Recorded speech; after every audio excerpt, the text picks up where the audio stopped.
insecure and chaotic. As Osho was creating new challenges and for his disciples on a daily basis. While describing the adventurous journey, Dr. Azima also shed light on contemporary spirituality and presents a 7-step path for seekers. This is a powerful story, a deeply devotional book, and a most read for any spiritual seeker.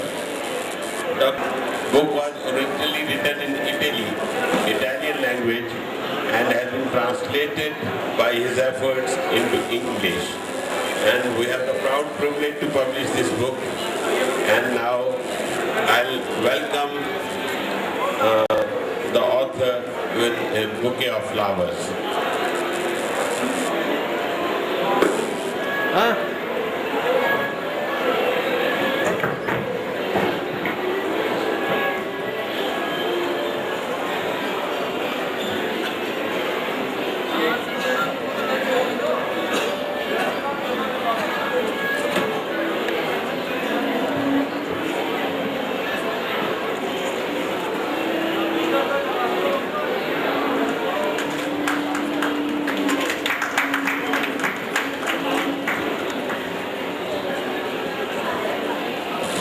I published many books about Osho. This is one of the books, My Life with Osho, by Dr. Azima. I'll now request Dr. Azima to take the mic and start speaking about. Okay, thank you for the introduction. And I come from Italy. That's a long way. So the book has been published in Italy in 2011. And because it was a great success in Italy, the first publication was sold out in a little bit more than 1 year. So now in Italy they are publishing the second edition. Therefore we decided to translate in English, and Diamond Book, I'm very grateful for them because they believe this book, and they published in India in September 2013. So the book is just few months old. It came in September, so it's just 3-4 months.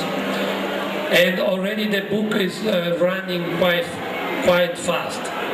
I was in Goa for a few weeks, and I present the book in Goa. And I have with me about 100 copies, and they were sold out in a couple of weeks. The book is not just a story, autobiographic story. There is also the historical part of the book, in which I talk of the 3 communes that Osho created. The first commune in India from 74 until 81. The second commune was in America, in Nevada, and was a very controversial commune. Osho decided to leave India and to go to America because he wanted to create a big city, a city where people can meditate and can go inside peacefully and in love and in meditation. And in few years, actually in 3 years, out of the desert, in Oregon desert, we created a big city where 5,000 people we were living. We create freeway, hotels, restaurant in the middle of the desert. And the American government got scared that this Indian spiritual master came to America, settled down in America, and it was creating a very big community with a lot of rumors. Many journalists, many newspapers, many TV were coming and talking about the spiritual master, which in America, you had to remember, he was in silence. Osho stayed 3 years in silence. And in America, he didn't give a speech to public. So for 3 years, he retired his energy, he went inside, and he let us create this city, which was an amazing project. Because out of the desert, we put billions and billions of dollars to create a big city. After 3 weeks of jail, we managed with our lawyers to take it out from jail. And there was a court case, which was a kind of fake court case. American, it's a very strong, powerful country. America doesn't like people that they say something against them. America is not like India. India is being accepting people for century and century. In India is being opened the doors to everybody. India is being opened the doors to the Buddhists in Dharamsala. India, it never attack another country. Do you know that? You are Indian. You guys are the only country that never attack another country. Do you know this? Do you know? It's very important. Everywhere in the world, some country attack another country and makes a war because wants the lands, or wants something, or wants the money. India has never been like this. India is a very special country, and I would like that you, Indian, become aware that you are a special generation of human beings living in this planet. You are not normal people. If you go around the world, in America, in Europe, in Africa, there is a completely different world. The mind in Europe is very rigid. The mind in America is very tough. Life is very tough. It's very difficult to live there. So America didn't like Osho, because Osho was talking about meditation. Osho was talking about free love. Osho was talking very free and open about sex. As a matter of fact, Osho first book was called From Sex to Superconscious. I think he knows very well. It was published in the 60s, so we are talking about 50 years ago. The first Osho book, From Sex to Superconscious. At that time, India was a little bit closed mentally, so they attacked him very much because he was the first spiritual master talking about sex. So everybody got stuck on the title at the word sex. And from that moment, he was labeled the sex guru. But the entire title was From Sex to Superconsciousness. So now India is ready to understand this, because all the masters, like Jesus, like a Buddha, they are not really, very few people understand a great master like these masters, like Lao Tzu, like Chuang Tzu, like Socrates. They are difficult to understand in the moment.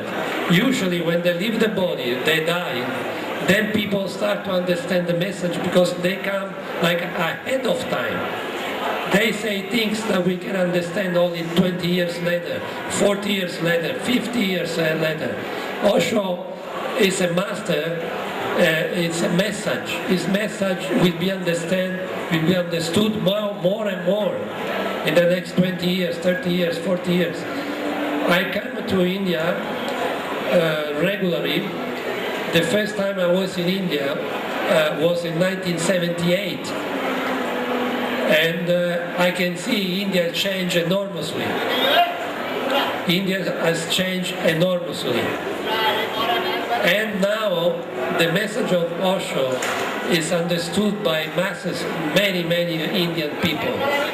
Because Osho is not for religions. Osho doesn't want any sect. Osho doesn't want to create any structure. The message of Osho is for the individual, the single individual that want to discover, who am I? Who am I? I'm just the body, or there is something more than the body?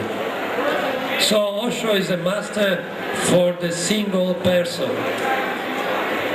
Not church, no structure, no religions. And so far, after 24 years of his departure, we managed not to create any structure. The main community is in Pune, but there is a big community in Delhi, and there are hundreds of centers of Osho in India. There are hundreds of centers of Osho in Europe. Italy, the country from where I come, is full of Osho centers. There are at least 150 Osho centers in Italy, only in Italy. Italy is a small country. So, coming back to the story, in America Osho was arrested and was deported. They kicked him out. We had to pay $500,000 of bail to let him out of jail, and he was deported with a very superficial court case. At that moment, something very important happened, so that I would like that you remember all that there are forces in the world that control everything. Osho was in the airplane for 8 months. There was not one country that was allowed Osho to land and to rest, because the big power didn't want Osho to leave. Actually, he was poisoned in America before he left America, and he died 3-4 years later out of this poison. I am a doctor, and I had the honor and the fortune to be close to him the last 3-4 years of his life. So, as a doctor, I confirm you that Osho was poisoned. And for 8 months, no one country allowed him to land and to stay for a week and rest. So he was living in one aircraft, in one airplane for 8 months, with few people taking care of him. Finally, it was impossible for him to survive like this, so he decided to come back in India. And he landed in Bombay in 1986 after this very difficult moment in America, 5 years and the jail and the poison. He decided to come back in his country, in your country, and he started the commune again in Pune, what we call Pune number 2. It goes 7 doors to self-realization. So that means that in the book there is a story underneath that helps the reader to understand how to grow spiritually. There are certain moments of consciousness, which I call doors, in which each of you can reflect himself and can see his own life, where at which point he is. For instance, one of the main doors I speak in the book is that the mind of human beings is only one. We have to understand this very deeply. We are here about 50 people, but it's not that there are 50 minds. The mind is one. If we understand this, the body are many, but the mind is one. If we understand this, we start to feel that you are my friends, you are my friend, we are all one, because the consciousness is only one. So during the story of the book, there are this moment in which I explain how each single individual can grow with himself. Maybe many of you don't know, but in 1967, 1968, 1969, all the years of 1970, there was a big revolution in America and in Europe. Revolution means the students from the university, the students from the school, all the intellectual, all the poets, all the author, all the big name of the intelligentsia. They want to change the structure of the society. So there was a big movement of changing. And there was also the movement of the woman liberation, which started in that years. And there were many women around America and Europe that they want to be free. The women have been suppressed for so many centuries. And the women, they start to ask for freedom. So I was part of that movement. I was part of this intelligentsia that want to change the way to live in the society. But attract people, European people to Osho was this vast mind that Osho had. He was kind of a psychologist, he was a philosopher, he was a spiritual master, he was ahead of time. He was talking about how to use sexual energy, how to use emotional, the anger, he invented this dynamic meditation, which is a way to discharge the anger that we keep inside. So he knew European mind very well.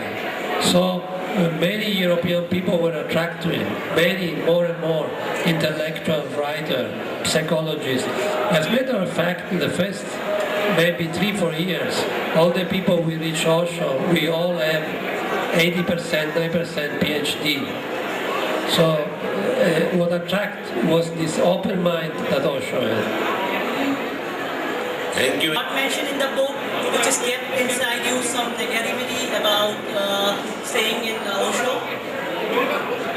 Yeah, you know, around the such a big master like a Buddha or the big master, there is always a lot of gossip, always a lot of negative rumors, which I don't focus my book on negativity, because negativity comes from the mind, okay? So the gossip, the negative things that they say about a master like Osho, it comes from the mind that does not understand how the master works. Okay, so I'll tell you one example. There was a man, Italian man, which was living very close to Osho for 10-12 years in the same house. And he was one of the closest disciples. Now this man lives in Italy, and I know him personally, we are friends. But since Osho left the body, he started to think that Osho made mistakes. So he thinks he should not have done this, he should not have gone to America, he should not have gone to Greece, he should not have said things against the Pope, you know, all these things. And now this man doesn't feel to be connected to Osho anymore. These things are happening because his mind thinks that he knows better than the master. He knows better what the master should do and should not do. So these people get angry to the master. But because they don't stay with their heart, they don't stay with your being, they stay with the mind, and the mind judge always. The mind always say, this is good and this is no good. Okay? The mind always judge.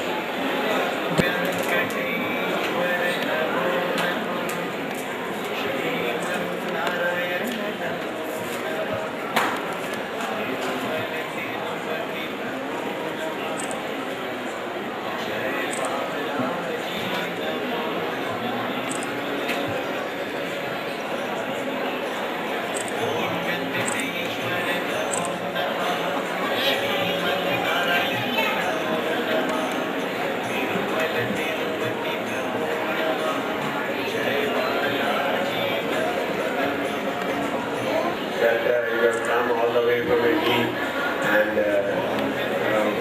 visited World Book Fair and released your book. Thank you.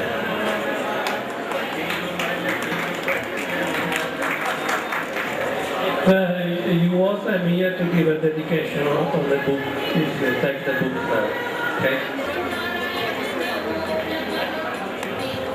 Hello everybody, welcome to an afternoon of very interesting, spicy spicy conversation with the author of Afternoon Girl, a book that is about Amrinder Bajaj, the author's interaction with the grand old man of Indian literature. A bit apprehensive too. Changing jokes and quite body ones, it is, if you have to read it to believe it, to realize how dirty the dirty old man can be. So let's begin this afternoon with a few of the jokes that they have exchanged on letters, through their letters. First of all, I'd like to thank HarperCollins for being so brave to publish those dirty jokes. I thought they were going to edit all of them. But if you want to start with the jokes, I can tell you about, I don't know, I appear to be such a prim and proper doctor in my hospital. Half the people would know that I know so many dirty jokes. In fact, even when I speak to you, you are always giggly and, so shy and